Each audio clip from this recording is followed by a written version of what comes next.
So the economy is changing. New data shows U.S. home prices are dropping at a historic level. And the U.S. is bracing for a 10th consecutive interest rate hike as the country tries to fight off inflation. With wages up and unemployment at a near record low, many businesses are struggling to fill open positions. Lumber prices are also changing.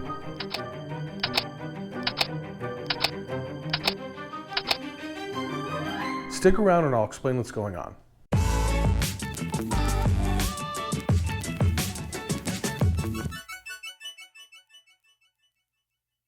Lumber prices have been relatively stable for the past few months, but that may be changing. Here is a graph of lumber futures since before the pandemic in 2020.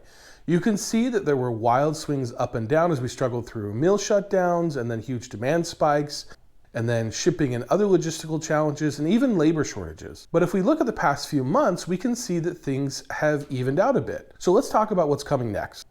Like any other commodity, lumber prices are based upon the laws of supply and demand. When the supply of lumber is low, as it was during the pandemic, prices will be higher. And when the demand for lumber is high, also like it was in the pandemic, prices will also be higher. The same is true on the flip side, as you can see from these demand curves here. And so in order to understand what will happen next, we need to understand the factors that impact both supply and demand and what is happening with each. Supply? Demand? Dude, do you realize what we just did? We used econ. Let's first start with supply.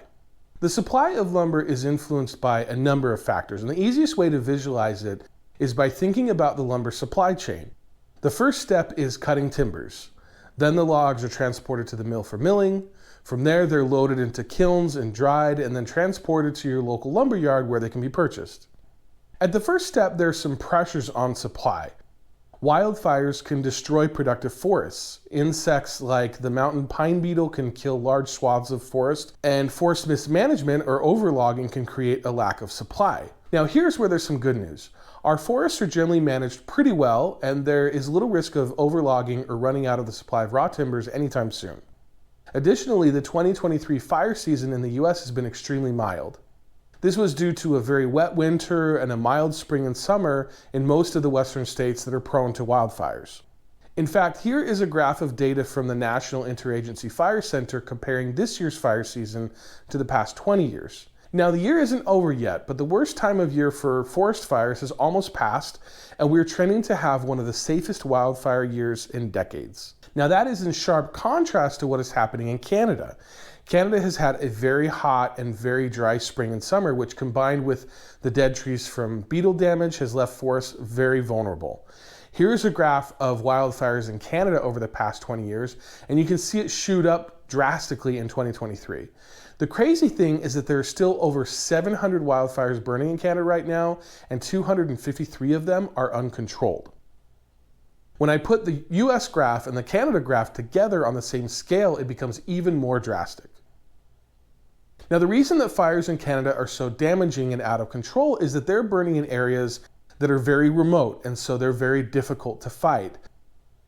While some productive logging areas and even small mills have been damaged or destroyed, because of the remote nature of many of the fires, they're not expecting to have a significant impact on lumber production generally. Not only because of the remoteness, but also because of the fact that many Canadian mills have been closing over the past few years due to government regulations and other challenges, and Canadian lumber companies are increasingly looking to the US forests for their operations. Okay, so Canadian wildfires have had some impact on supply, as will insect-damaged forests, but for the most part, I don't expect it to have a significant impact to the lumber supply in the near term. All right, so let's talk about the rest of the supply chain. Transportation is a huge factor, both in transporting logs to the mill and in transporting lumber to the retailer at the end of the supply chain. In fact, during the pandemic, some lumber mills and rail yards had stacks and stacks of lumber just sitting there because they were unable to get it to the end consumer. Now, I don't expect that to happen again, as most of the supply chain kinks from the pandemic have worked their way through the system. But if something similar does happen again, it will constrain supply and lead to higher prices once again. In the current economy, we have other problems. One of them is that we currently have a shortage of truck drivers in the US. According to the American Trucking Association, that shortage is about 78,000 strong. This means that if there aren't enough drivers to get goods from point A to point B, supply will be constricted, which could lead to prices going up. To attract more workers, salaries will also have to go up, which won't necessarily constrict supply, but will certainly impact costs on the supply side. When long distances are a factor, lumber is most often transported by rail, and we're seeing some of the same issues there with labor disputes and increasing costs. The labor disputes from earlier this year seem to have settled for now, but a rail strike in the US could have a significant impact on lumber supply and prices. The price of gas is also a significant factor, and if gas prices rise again, we could see an impact on costs and prices overall. Okay, so before we move on to demand, let's talk about the last part of the supply chain, and that is the lumber mills themselves. Now, there's some good news on this front, and that is that lumber companies have been spending a lot of money at their mills to become more efficient.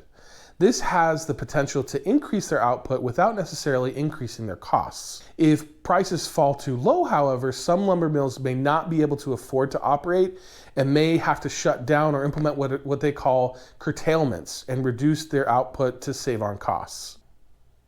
That will certainly decrease supply and increase prices. That said, it is a big deal to shut down a mill, and it's not always easy to get them back up and running again. And so if lumber companies think that demand will pick up soon, they may operate at a loss for a short time so as not to lose that capacity for when demand does pick up. And most of the large lumber companies can afford to do that right now because of all the money that they made over the pandemic. Okay, so when we look at the supply chain, we can see where we had problems during the pandemic.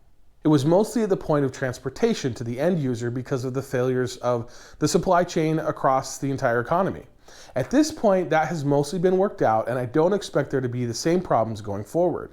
There are some challenges at the mills, but they are resilient, and they can generally adjust production if necessary, and certainly increase it if it's in their interest to do so. So again, there are some challenges on the supply side, but barring more significant wildfires or a protracted rail strike or significant mill closures, I expect that the supply of lumber to remain fairly consistent over the next year or more.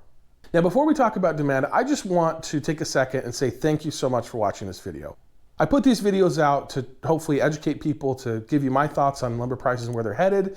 And if you like this video, be sure to hit that like button. It'll help others find this video as well. Also, be sure to leave a comment if you have some thoughts on this video or if you want to point something out that I may have missed. Okay, so now let's talk about demand.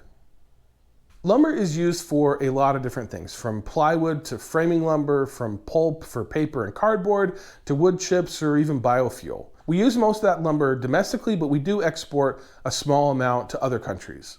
All of that said, however, the US housing market is by far the biggest factor in lumber demand, and in the US, things have been a bit rough there. Now, to be clear, there is demand for housing. In fact, there is a whole generation of young people finishing school and starting their first real jobs who would love to buy a house if they could, but it's out of reach for many people for two main reasons. The first is the increasing housing prices, and the second is high interest rates. Now, housing prices have been on a steady upward trajectory since the last housing crisis. But just after the pandemic, median home prices surged from $327,000 in Q4 of 2019 to its highest of nearly $480,000 in Q4 of 2022. That's an increase of nearly 47%. Prices have since declined, and last quarter the median home price in the US sat at around $416,000, which is still almost 30% higher than pre-pandemic levels. Interest rates have also risen significantly, with the Fed funds rate going from effectively 0 in 2020 to over 5% today, and people expect it to go a bit higher in the future. Not a lot, but a bit more. Mortgage rates have climbed from a low of 2.65% in 2021 to over 7% today. So what does this all mean? Well, people that are already in their homes are not moving, and you can see that in this graph here of existing home sales in the US. Now, to explain that, let's take an example. Let's say that someone bought a home 5 years ago when the median home price was around $316,000 and mortgage rates were around 4.5%. If they were to sell that house today and buy an identical house at current rates, they would be paying nearly $1,200 more per month in mortgage payments, which is an increase of 73%. It's even more extreme if you've owned for even longer or if you have an even lower interest rate, which plenty of people do. Insurance has also gone up, as well as taxes, not to mention utilities and other costs. For most people, it just does not make sense, economic sense, to move if you already own a home. So as a result, people who already own homes are not moving. But there's still all those people that need homes, so what about them? Well, the data there is a bit mixed. We have some data on new housing starts and some data on new building permit issuances, and they're both showing positive signs, but they have not yet taken off. So here's my prediction on demand. I expect that demand for housing will stay flat as long as interest rates stay where they are and home prices remain high. The thing is that home prices are coming down in most markets in the US. Now, I don't think that they're going to crash like they have in the past, but I do think that prices have a bit more room for a correction before they level off. And a lot of that depends upon what market you're in and what's already happened. But I think across the board, we are going to see lower prices. Now, no one knows where mortgage rates are going to be a year from now, but there have been some predictions that they will likely go down in 2024. So if home prices decline and interest rates come down, that's going to make it much easier for new home buyers to get into those homes. But I still think that existing home sales will stay low until rates improve much more. All of that means that in order to fill the demand for those homes that those new home buyers are going to be buying, they're going to have to be new homes built, and that is going to increase the demand for lumber. Okay, so to recap, I don't think that we will see any significant changes to supply anytime soon. Things have leveled off and the craziness of the pandemic is behind us. I do expect there to be some increases in demand starting in early 2024 as home builders start to put in their orders for building materials, and that demand goes up. So from my perspective, we are currently at a bottom for lumber prices. I don't think that they can go much lower than they are right now, because if they do, lumber mills will start closing or curtailing production, which will bring those prices back up. As further evidence of us being at the bottom of the market for lumber prices, I want to go back to that lumber graph that I showed at the beginning and adjust it for inflation. If we look at it this way, we can see that the average price of lumber for the 3 years just prior to the pandemic was around $495 per thousand board feet. The average for the past 90 days is about $525. So slightly higher, but there is more to the story there. Now, one thing that you may have noticed on this graph is the blue line, which goes back to the beginning, and the orange line, which goes back to about a year. I made a video going into great detail on exactly what that means, and I'll link to that below, but the gist is that the old lumber futures contract was replaced by a new lumber future contract, which has different rules and includes the cost of some transportation that was not included in the old contract. That difference accounted for about $100 per thousand board feet on average, and so to really get an apples to apples comparison, you would have to reduce that $525 to around $425, meaning that lumber right now, adjusted for inflation and adjusted for that different lumber contract, is now lower than it was before the pandemic.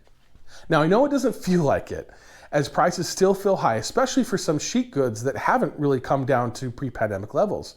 But framing lumber in particular is, in my opinion, about as low as it can go. So again, I think that we have hit a bottom and that the current prices will last a few months until the 2024 building season begins.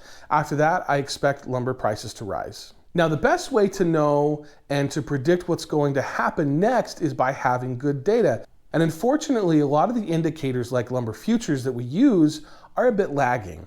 And so I've launched a new project. If you go to my website, DIYwithdave.com, on your computer or mobile device, you are going to see this lumber price tracker.